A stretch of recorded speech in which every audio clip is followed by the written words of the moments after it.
Nana Mirdad ungkap alasan tak adopsi bayi yang ia temukan di semak-semak. Artis Nana Mirdad mengaku ada banyak yang berharap ia mengadopsi bayi yang ditemukannya di semak-semak sekitaran rumahnya. Dari hatinya yang terdalam, Nana sangat ingin mengadopsi bayi tersebut. Namun, ada beberapa pertimbangan yang membuatnya tak bisa mengadopsi bayi tersebut. Karena banyak banget yang berharap aku dan @andrew.white adopsi baby Bella dan jujur dari hati terdalam kita juga maunya begitu tapi mengadopsi anak banyak banget yang harus dipikirkan matang-matang, tulis Nana dalam unggahan Instagram story-nya. Nana membagikan 4 pertimbangan yang membuatnya tidak bisa mengadopsi bayinya tersebut. Pertama, ini tahun terakhir putra pertamanya, Jason Deandra White di rumah sebelum berangkat kuliah. Kita mau seluruh fokus dan perhatian kita terarah ke proses ini. Kita mau Jason merasakan hal ini juga, tulis Nana. Selain itu, Nana juga memikirkan anak keduanya, Sarah Deanna White yang kini masuk usia remaja.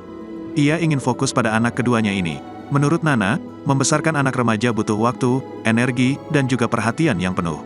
Lalu, pertimbangan lainnya, apabila bayi ini diadopsi olehnya maka tak akan ada privasi yang didapat bayi. Ia ingin bayi itu punya identitas yang terjaga untuk menghindari sang bayi menjadi korban bully.